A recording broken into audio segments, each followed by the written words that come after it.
I'm originally from Buffalo, New York, and grew up wanting to be a journalist and really wanted to be a foreign correspondent, and took a crack at freelancing in Southern Africa for a little while.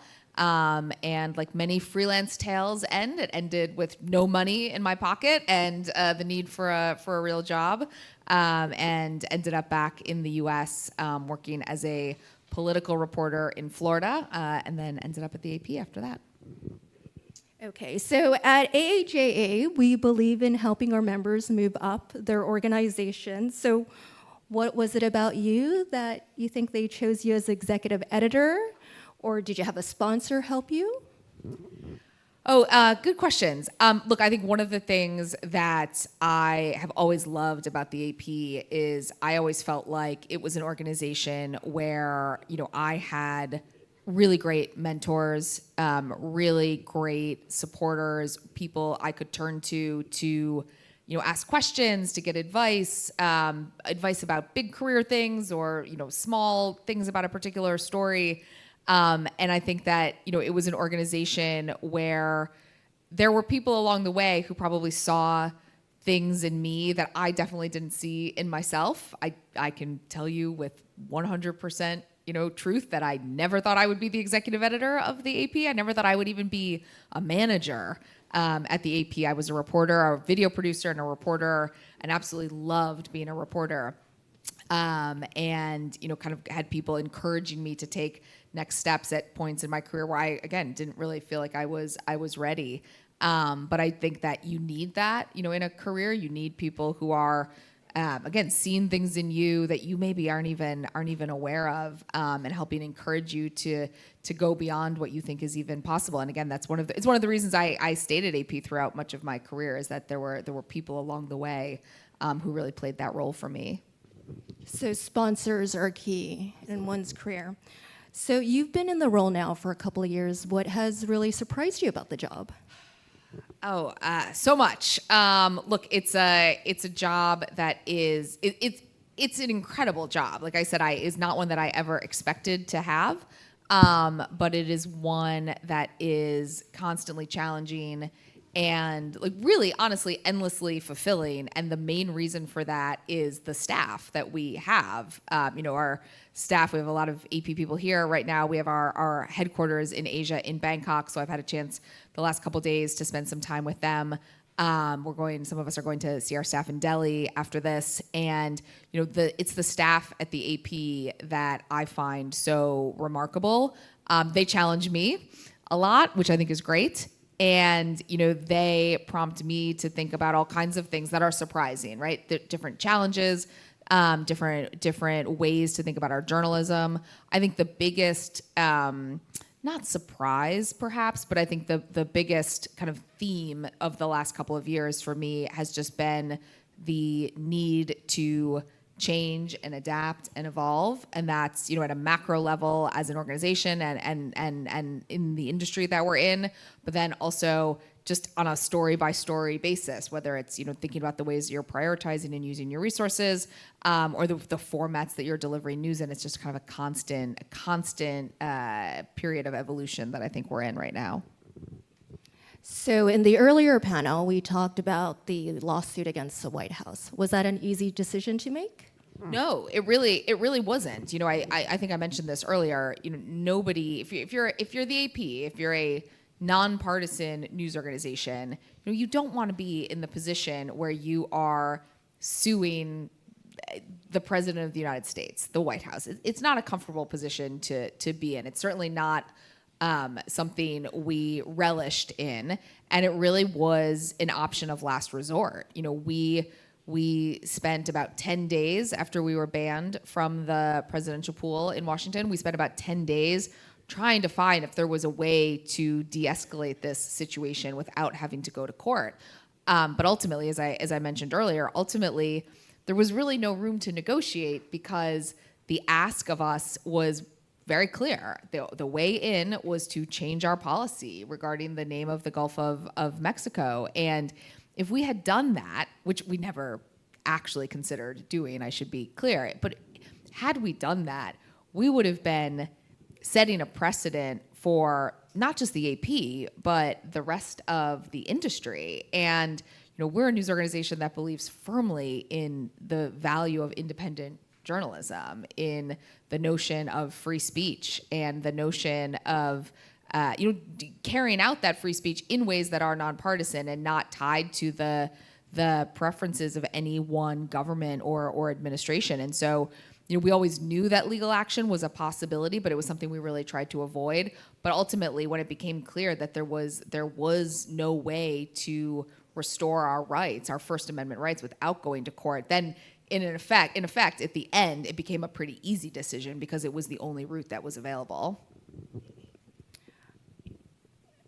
When we talked about this the first time, you said it was very important to you as an organization to stand up for the press freedoms, right? And how do you see press freedom in Asia? What are the worst countries for press freedom here? Yeah, I think, look, press freedom is, I think, one of those issues where you see the trend lines globally, unfortunately, only going in one direction. I mean, press freedoms are becoming more restricted in more places around the world. It's hard for me to even think of a region of the world where that is not the case.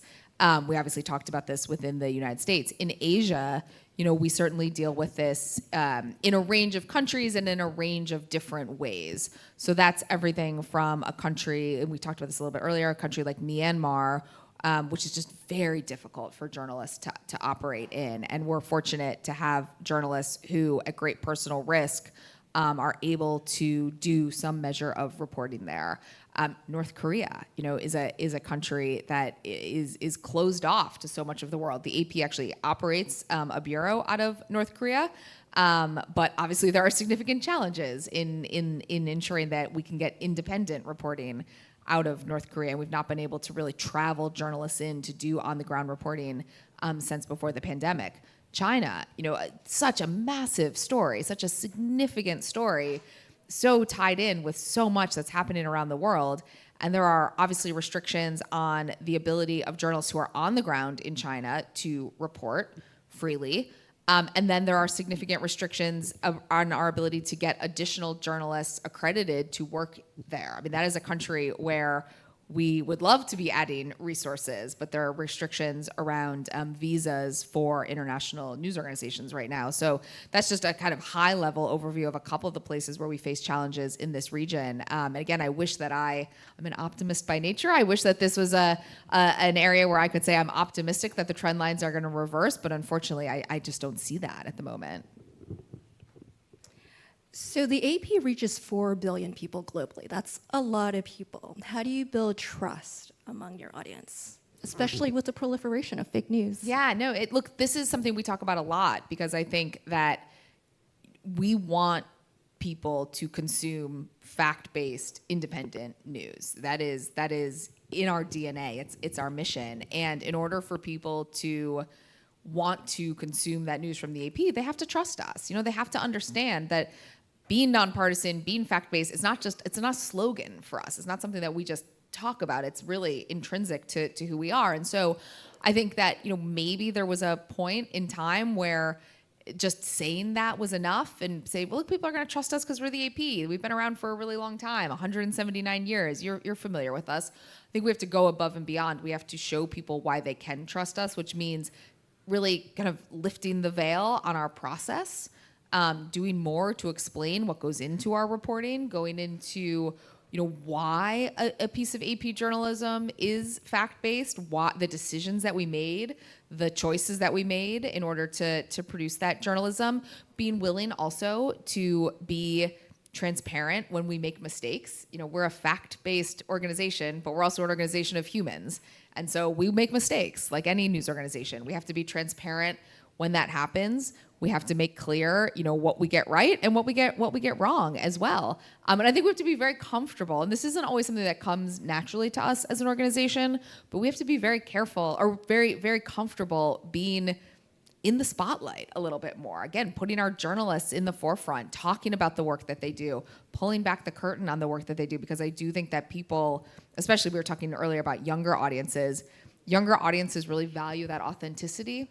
They really value that connection with the person who's telling them that information. And as an organization of humans, we can absolutely do that, but it does take a slight change of mindset to put ourselves kind of in the forefront there. Yeah, I was thinking, I really like that section on your website where you show the best AP story of the week and the second best, and how the reporters actually got that story. I think that's quite neat. But you were mentioning younger audiences. So how do you reach them? Are you guys doing TikTok Reels? We're doing TikTok. We're doing Instagram Reels. We are on really, name a social media platform that's generating large audience, and we're trying to be there.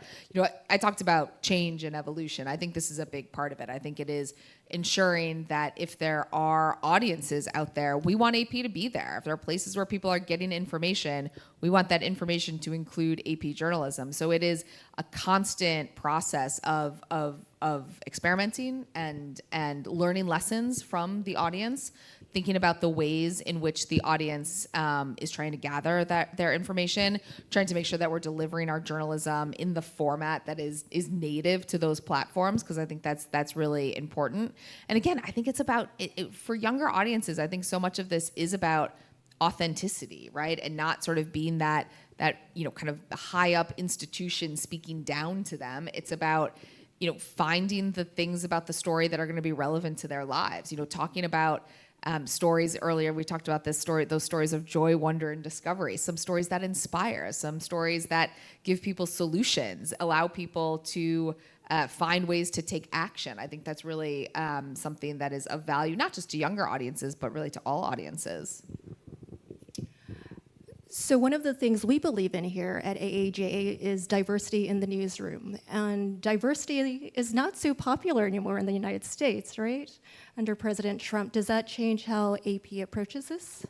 No, it really doesn't. You're referring to some changes through executive orders that the Trump administration has made. I think the thing that I would say about diversity at the AP is that this is something that is core to who we are as well, right? We're a global news organization. So how do we reach global audiences? We have to have a diverse staff, right? We have to have a staff that is reflective of the audiences that we are trying to reach. And one of the things that we've prioritized really over the last, I would say 10 to 15 years in particular, outside of the United States, is really ensuring that we are hiring journalists who are from the regions that they are covering. That has allowed us to just bring, I think, an incredible amount of depth to the report from these regions, and then trying to make sure that we are creating opportunity for those journalists beyond the specific country where maybe we hired them, right? Because we don't want to keep people limited to, if we hire you in Thailand, we don't want you to feel like this is the only place where you can ever work at the AP.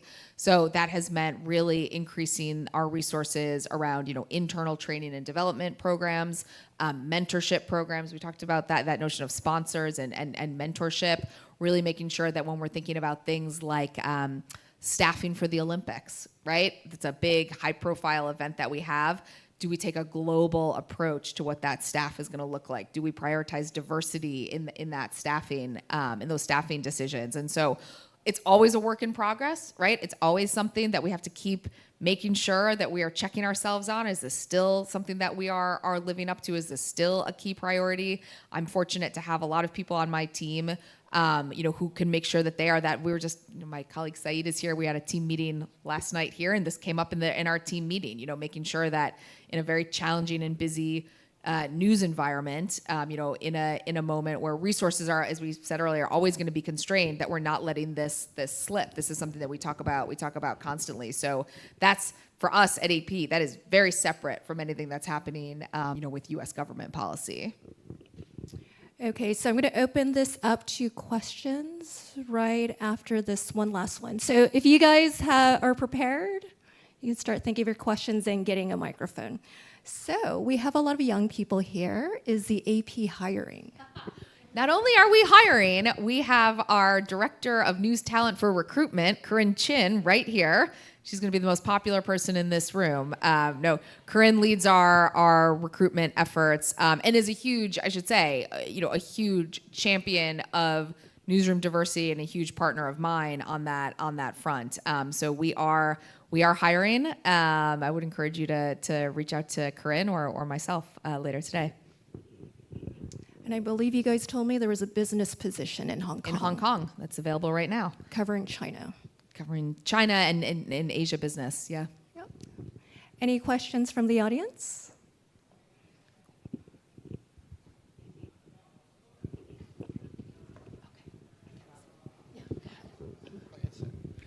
Great. Thank you for the discussion. Julie, my question is, what's your leadership lesson to young journalists or who are managing newsrooms?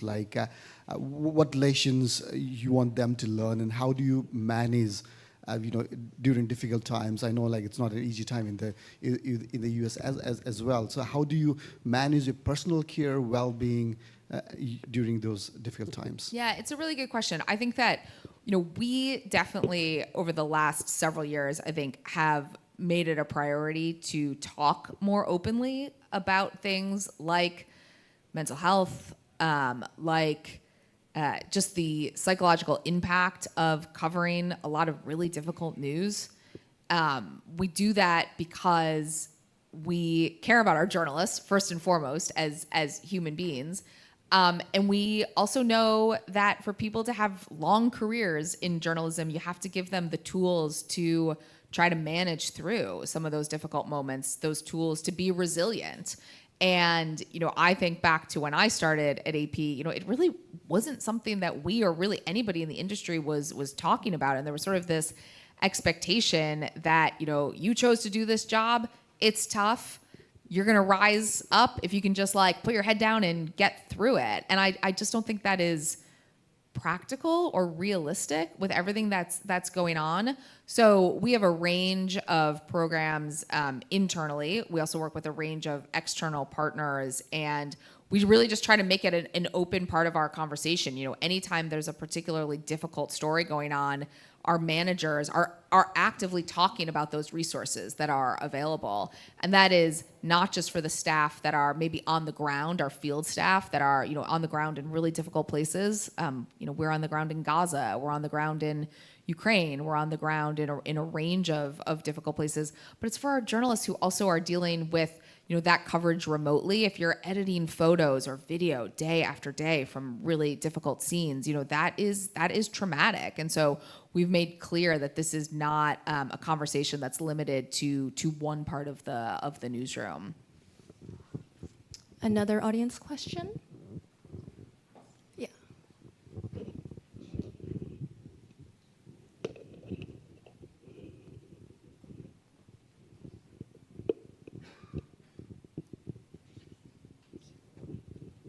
Hi, thank you for everything you said. I'm a student from Singapore. I'm Chloe.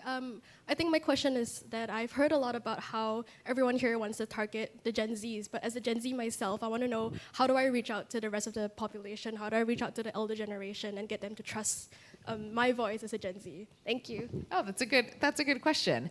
Look, it is interesting because I feel like we are all kind of talking about younger audiences, and obviously we're talking about younger audiences because we want to grow our audiences, right? And we see that the way that younger audiences are consuming news are different than maybe in the past.